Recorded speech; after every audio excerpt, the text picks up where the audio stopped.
This is the newly updated Samson MediaOne M50BT powered studio monitor. Just listen to these specs real quick and tell me how much do you think this thing costs. No cheating, don't go down in the description section to check out that link that I left to see the price. Just make an honest guess down in the comment section.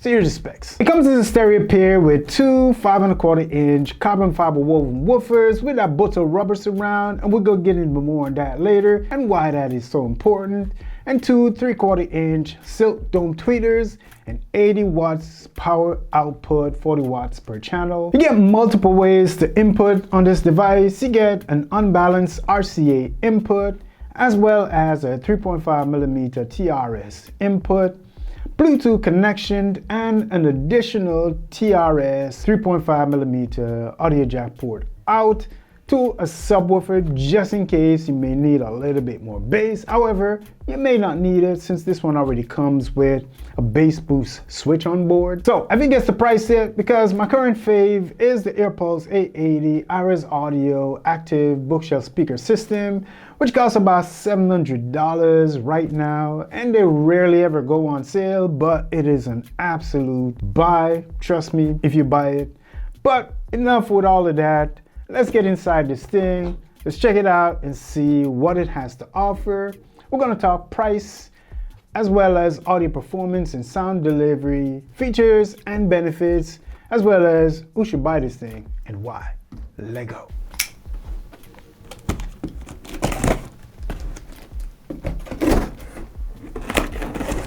All right.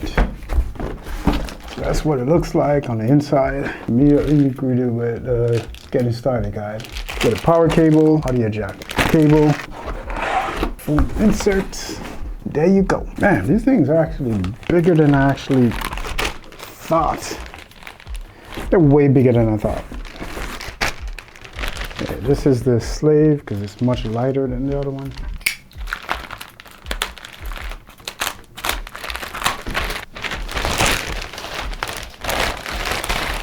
Okay, so this is the master right here.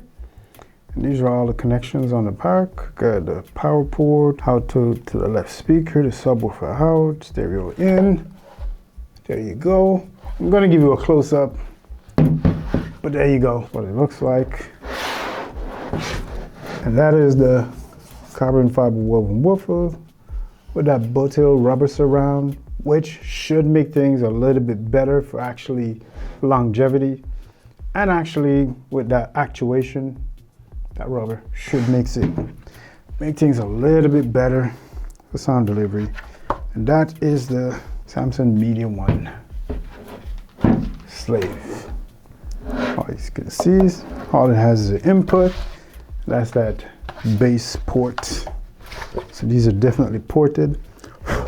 And the good thing is it comes in this plastic material that doesn't seem to show a lot of fingerprints. So what we're gonna do is we're gonna hook it up and test it out and give you an audio demo. I mean, even though over this mic and YouTube, audio demos is highly inaccurate, you're not gonna get a full listening of what this thing sounds like. You're gonna get a lot of my room, but it's a good idea, you know, to just make you feel what I'm feeling. So we're gonna hook it up, power it up, and test it out.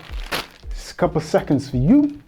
It's gonna be a minute for me because I'm gonna do some listening. I'm gonna listen to some good music and then come back and tell you what this thing sounds like, why, and why not you should buy or buy not. Let go. So here's a rundown. After putting this thing through its paces, the first thing you have to realize, it only has 80 watts power output, but it can get surprisingly loud, almost as if it's pushing out way more than 80 watts. And the second thing is they did an excellent job on this system, and I have to say bravo to Samsung for putting in the work on this one. And without getting ahead of myself too much, let's break down the audio delivery of this system and see my likes and dislikes and how this thing stack up and where you stand if you're considering to get this one for yourself. So I mean, as I mentioned earlier in the unboxing, these speaker cabinets really caught me off guard. I didn't realize they were this big. However, if you do have the space on your desk, that shouldn't be a problem because they do have a really simple understated look that makes them blend in with almost any decor. Plus, when you got those big ass drivers, it can pump out a lot of bass. So I guess that's a trade-off if you're willing. And the UI is pretty simple. You got a volume rocker slash power button. Once you flip it on, it power it on.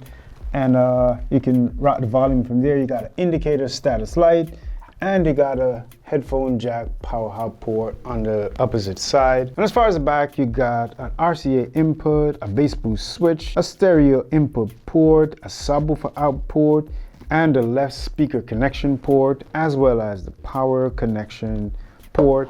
And on the slave speaker, you only have one input because obviously it's a slave, and that is sending all the power and signal from the master to the slave. And you got a stereo pair. All right, so let's jump right into the deep end of the pool and start talking about this audio performance. The M50BT has a really big, confident sound. The highs are really bright and surprisingly clear, and the mid-range clarity and timbre comes through really well, as well as the bass extension comes across very powerfully, and it actually slaps. But you can get it to hit even harder if you flip that bass boost switch on the back. For a near-field monitor, this thing delivers incredible performance at this price point. And for that precise reason, I think this is a really good system, especially at such an affordable price. However, this is definitely not going to be replacing my AirPods 880 anytime soon, even though it can sound a lot louder at times with certain tracks versus the 880s. And one of the main reasons why it probably won't pry me away from the 880s just yet, and that's because I don't think it has a very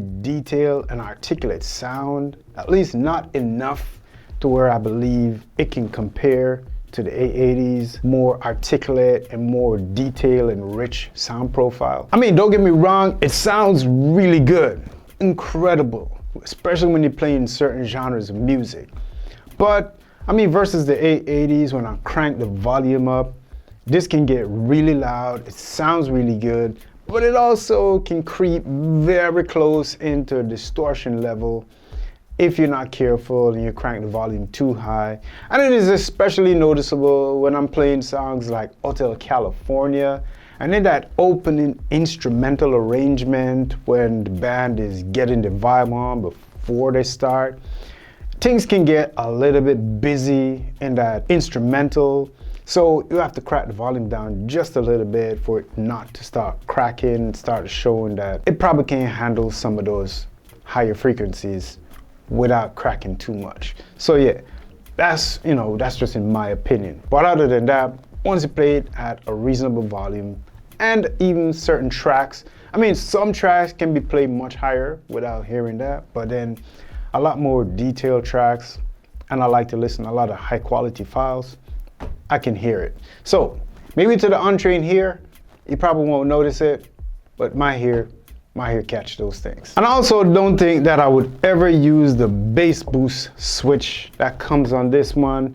And that's just because whenever I switch it on, actually I can hear where things start to get a little bit crowded, and it's crowding a lot of the mid and higher frequencies, and even those lower mid-range, those higher mid-range frequencies.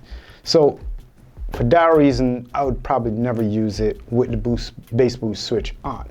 However, what would be better for you to do if you want that bass is to get a subwoofer connected to that subwoofer out port, and I think you would get a much richer quality sound delivery then, because then that subwoofer can handle those much lower frequencies and leave the woofers right here for the mid frequencies and the tweeters to handle those higher frequencies, and you should get a much richer experience versus trying to push some sub-level, bass out of those mid drivers. I don't know, I'm just saying. That's what I've observed, that's what I've noticed, and I'm just telling you like it is. do with it what you may. Also, I have to let you know that because I think this thing needs a little bit more refining, a little bit more tweaking to hone in a lot of those frequencies that might escape the speaker and might not be articulate enough.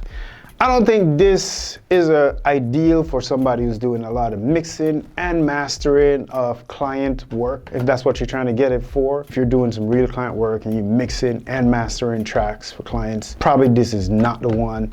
But if you're a DJ mixing, or you're a gamer, a YouTuber editing videos, or just plain casual listening to some bangers, and you want to feel the music and you want to hear those great audio quality, this will definitely not disappoint.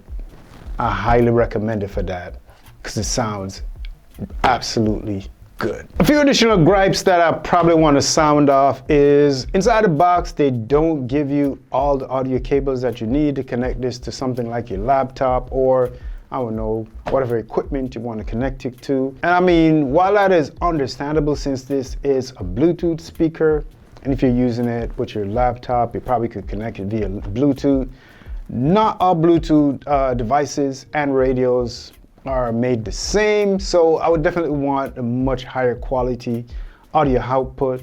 So just in case you want that wired connection, you're gonna have to supply your own audio cables so you can connect this one via the RCA or the stereo out, just in case you want a much higher quality audio delivery. So I mean, for me, the bottom line is, even though this doesn't offer enough as far as audio detail and resolution, enough to pry me away from my current fave, which is the AirPulse 880, much more expensive system. So it definitely shows this is a much more affordable system versus that one. So when you're playing them side by side, you could definitely tell the difference. So don't be too down on these for not comparing to those, because I mean, you're talking about $700 versus 150 bucks. You can't beat that. It sounds almost as good, just not as detailed, just not as refined in that audio experience, but it sounds good nonetheless. But I mean, like I said, for most people, this will be an absolute treat for them to listen to music with. And I mean, if you have 150 bucks, you want to get some stuff kicked off, you want to start mixing as a DJ, you want to edit your YouTube videos, or you just want to play and bang some tracks while you're chilling, this is definitely a good one. And I mean, if you're on the market, I highly recommend it. I couldn't recommend it enough. So, I mean, that is it for the review. If you like this video and if you have questions about this one and if you want to see me compare it to something else, definitely leave those comments down in the comment section. Ask away. Let me know what's on your mind, what you think, or if you have one of these and you have a different opinion than mine, drop that comment down in the comment section. Other than that, I mean, I catch you on the flip side. Thank you for watching this video.